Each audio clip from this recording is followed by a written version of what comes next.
Welcome back sa aking channel. Isa na naman sa mga haligi ng mundo ng showbiz ang nasa pagsubok na naman sa kanyang buhay. Matapos itong napuan ng matinding sakit kung saan naging mitsa pa ng kanyang muntik ng ikamatay. Ito ay walang iba kundi ang veteranong komedyante na si Dinky Du na mas kilala sa kanyang signature move na Yabadabadu. Matagal-tagal na rin hindi natin nasisilayan sa harap ng tabing at sa harap ng ating mga telebisyon ang naturang komedyante na ang pinakahuling palabas niya ay nangyari pa noong 2012 kung saan nakasama siya sa isang pelikula na naiproduce ng ABS-CBN na Suddenly It's Magic. Ito'y pinangunahan ng mga dekalibring artista ng DOS na si Erich Gonzalez at ang kapalayan niyang Thai actor na si Mario Maurer. Ginampanan dito ni Dinky ang papel ni Dan bilang kuya ni Erich Gonzalez, sa papel naman bilang si Josephine Jewel Hermosa. Sa kanyang naging interview sa vlog ni Julius Babaw na Julius Babaw Unplugged na inere nito lamang May 28, 2024, dito ay buong tapang na inamin ni Dinky kay Julius na sa mga oras na ito ay ayaw niya pang mamatay. Oo, alam ng lahat na nakakatakot mamatay at isa ito sa mga pilit na ipinaglalaban ni Dinky dahil ayon sa kanya hindi pa niya oras para mamaalam sa mundong ibabaw. Kaya lahat ginagawa niya para lamang manumbalik ang kanyang lakas dahil sa ininda niyang sakit na kidney failure.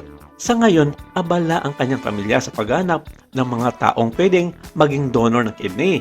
Ito'y upang madugtungan pa ang kanyang buhay at maihinto na ang kanyang pagpapagamot. Sa kanyang naging payag kay Julius, 2 beses siya nagkakaroon ng hemodialysis sa isang linggo. Ito'y upang mapanatili ang kanyang katawan na malayo sa impeksyon, dulot ng dumi at bakterya na posibleng manatili sa kanyang katawan kung ito'y hindi susundin base na rin sa payo ng kanyang mga doktor. Pero sa kalagitnaan ng kanyang interview sa naturang vlog ni Julius Babaw may hindi inaasahang nangyari sa kanya kung saan bigla na lang siyang nahilo at nagsuka dahil na rin sa matinding atake ng kanyang sakit dulot ng kidney failure. Pero naagapan naman ito agad dahil binigyan siya ng gamot ng kanyang may bahay at nainom naman agad kung saan humupa rin ang kanyang pakiramdam. Sa pagpapatuloy ng kanilang talakayan ni Julius, may mga bagay siyang inamin dito tungkol sa kanyang mga nakaraan lalong-lalo na sa kasagsagan pa ng kanyang karera sa showbiz.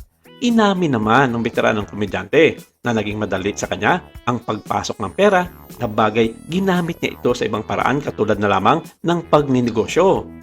Sa makatuwid, naging maganda ang takbo ng kanyang buhay. Pero ayon sa kanya, talagang sinubok siya ng Panginoon sa pagkakataong ito kung saan nalulong siya sa ipinagbabawal na gamot.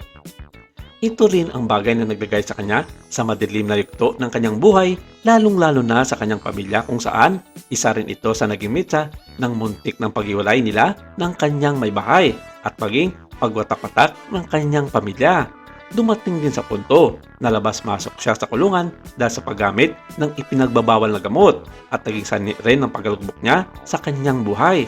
Pero ayon sa kanya, nalagpasan niya ito lahat at pilit na nagbago para ibago muli ang kanilang buhay at mabuo at maging matatag ang kanyang pamilya.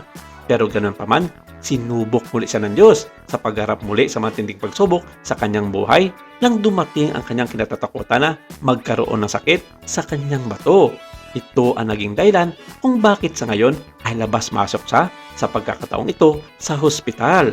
Naway malagpasan ito lahat ni Dinky at tuluyan na siyang gumaling para mabigyan pa niya ng sapat na panahon ang kanyang pamilya. Maraming salamat. Ito lang muna ang ating update for today.